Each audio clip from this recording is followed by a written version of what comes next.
Good morning. It is Thursday morning.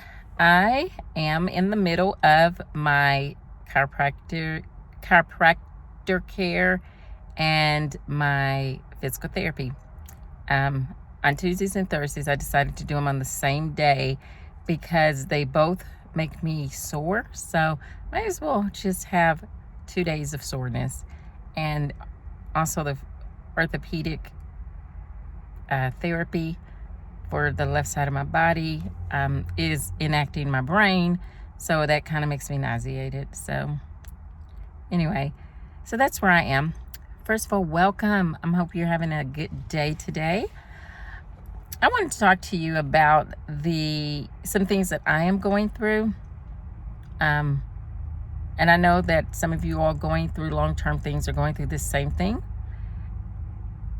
And I just want to be really candid. I am, which I try to be all the time. First of all, I don't want to do this. I don't want to talk about this stuff, but I know this is the only way people get help. And I know I've said that before. It's not because I don't like people. It's just I want to pretend I'm better than I am. And that's not going to help anybody. And I am digging into God and figuring out how to grow. I'm very grateful for my friends. I want to say this right here. I'm very grateful for my friends because we talk very honestly and openly, but we help each other move forward. And we help each other with all the emotional stuff. We don't ignore it. We don't push it down.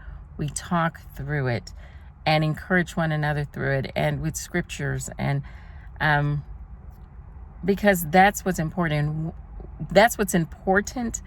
Because one day we have to stand before the Father. And not everything that He gives us is easy.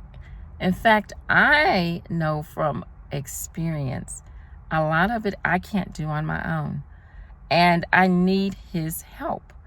And I know if you've walked with God or just been in this life long enough, you know that there's a lot that we go through that is just difficult. And we need God's help to get through it. And I've heard many times before, if you're not doing something that you have to go to God to get you through, you're probably not in His will. And you're not growing. So I am in tough situations. I am over 3 years in my mom's house, which is so tough for me because I'm very independent. And I need my space. And that's how I deconstruct. And it also makes me, it gives me the ability to be an adult. Because when you're in someone else's home, you're in their home and you don't have the space that you would have if you had your own home. And so, but God has chosen to allow me to be here for 3 years because He knew it would stretch me. It is a stretching, but I know it's not all the time. It can't, it's not going to be forever. But it is right now. And what makes it even harder is that I'm going through physical stuff.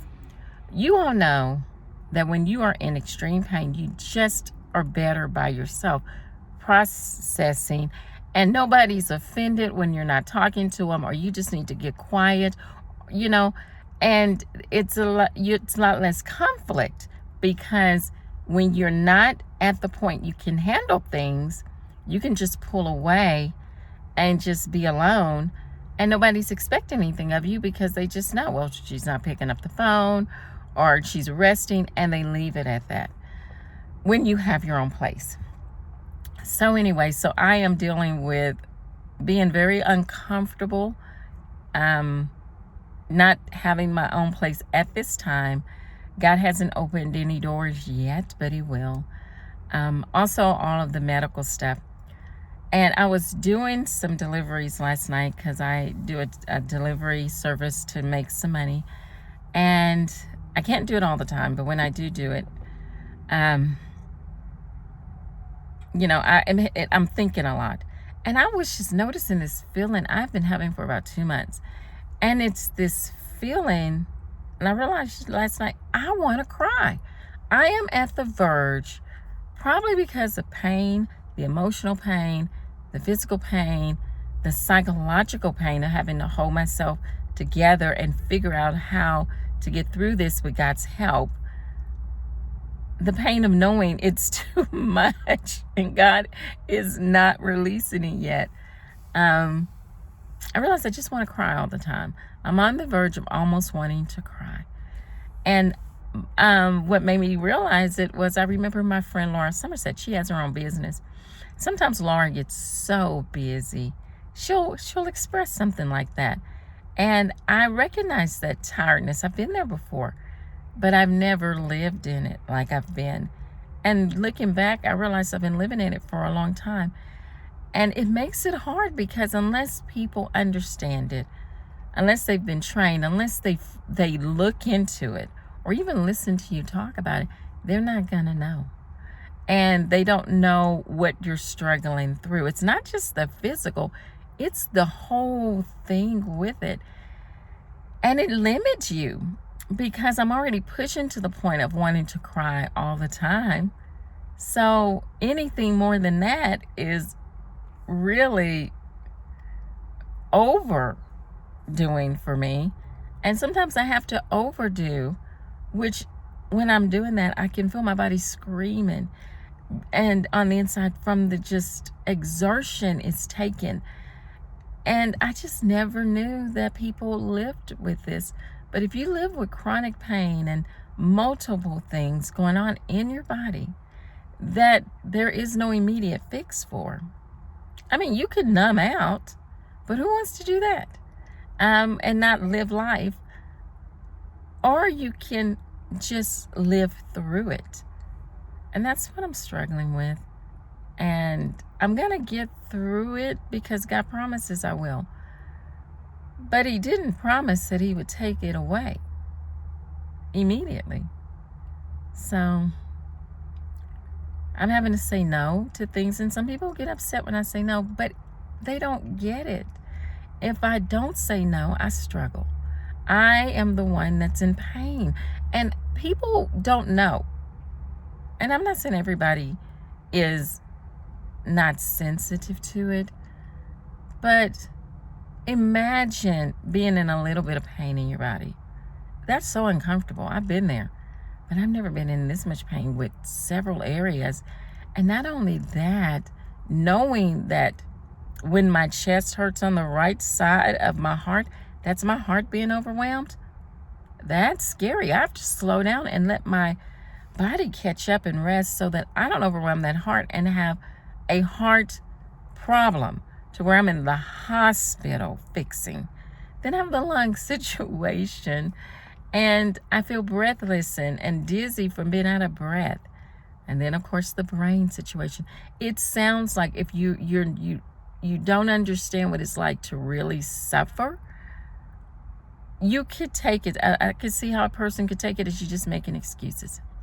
I'm not. I'm really not. I'm learning how to take care of myself. And I was praying to God, going, God, I don't know how to do this. And He reminded me of all the tools. I know some people don't go to therapy, but therapy gives you tools. And I learned tools. And one of the tools I learned was to say no when you're overwhelmed, and to say no when you really can't do something, and to say no when it doesn't benefit you, but something else can. Offer solutions, offer alternatives. And not everyone is going to accept the fact that you are protecting you. They're going to try to push you past that. Some people are. Not everybody's like that. So I have learned that when someone says, oh, I can't do that, then I understand. And I have a daughter that has dealt with medical issues. And when she says that's too much for me, I know that's too much for her. Because the alternative is if she pushes, she struggles and she suffers. And I don't want to see her suffer. I just don't. It breaks my heart. And so I'm learning to love me as well as caring about other people, but loving me and knowing that God wants me to take care of me. And along with doing the stuff that I do, because I do for a lot of people. I mean, I love helping out my nieces and nephews and my kids when they need it, and even my mom when I can.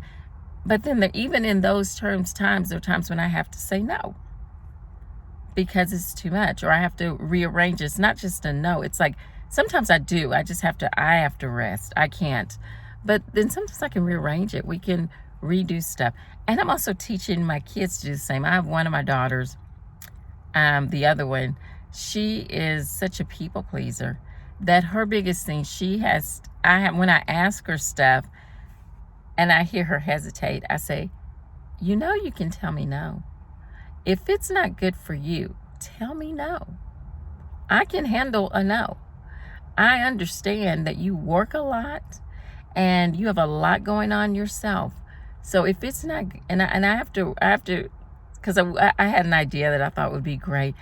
And she was like, oh, and I'm like, okay, well, if it's not good for you, it's not good for you. Do not, and I'm trying to teach them what I've had to learn. Don't let someone else's disapproval of what is good for you push you into something that you don't feel like you can do or you want to do, because then that's control.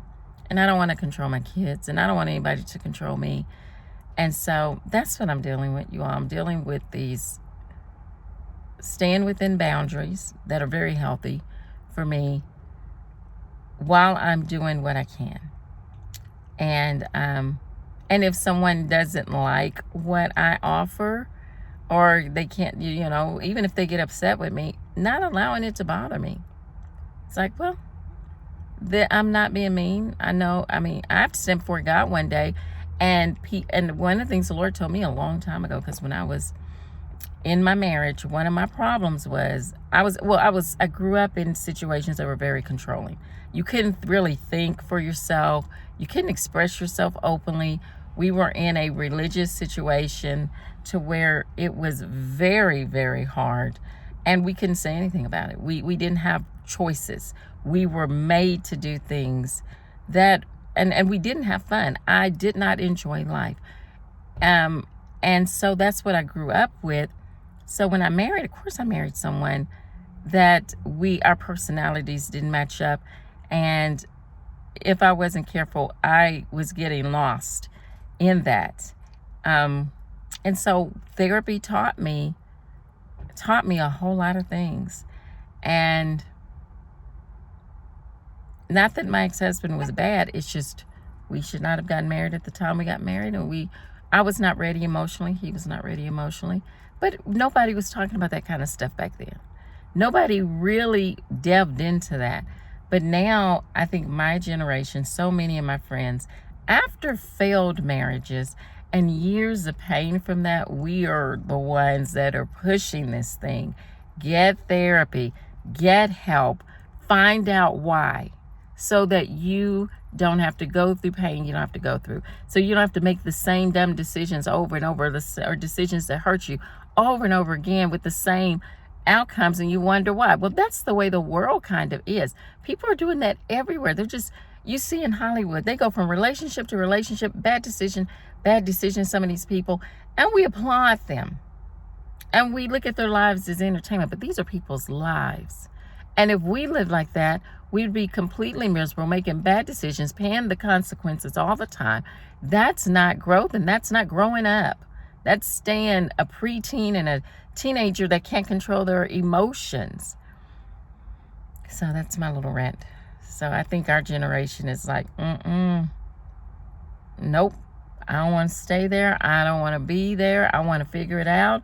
If you're going to help me figure it out, let's figure it out. I want to be able to have normal, healthy conversations with adults. If I can't, I don't want to have a conversation with you. I mean, it's not, I can't exert that extra energy when, it's draining. We're not getting anywhere. We're going around in circles. Why fight? If we can't get to the point where we can work it out, and I've had to do that even on my job, with employees and employers, that it's just like, well, we're not getting anywhere, so the best thing to do is be quiet and find areas, move around to where it's healthy, not staying unhealthy, but move around and find people that know how to do it healthy. So anyway, so I'm about to go in here and do physical therapy and really work on not overdoing. and do some things that God is calling me to, asking me to do, that's been hard. And that has to do with writing and things like that, because it taxes my brain. So I'm going to work on it after I rest after physical therapy, and try to do some other things. Well, I encourage you, if you're struggling with your mental, with as long as the physical and your emotional, it's okay. I'm doing it too. But with God's grace and his help, we can do it. He says he gives strength to those who have none, and he increases power to those who need it. Isaiah 40. And it says, those that trust in the Lord will renew their strength.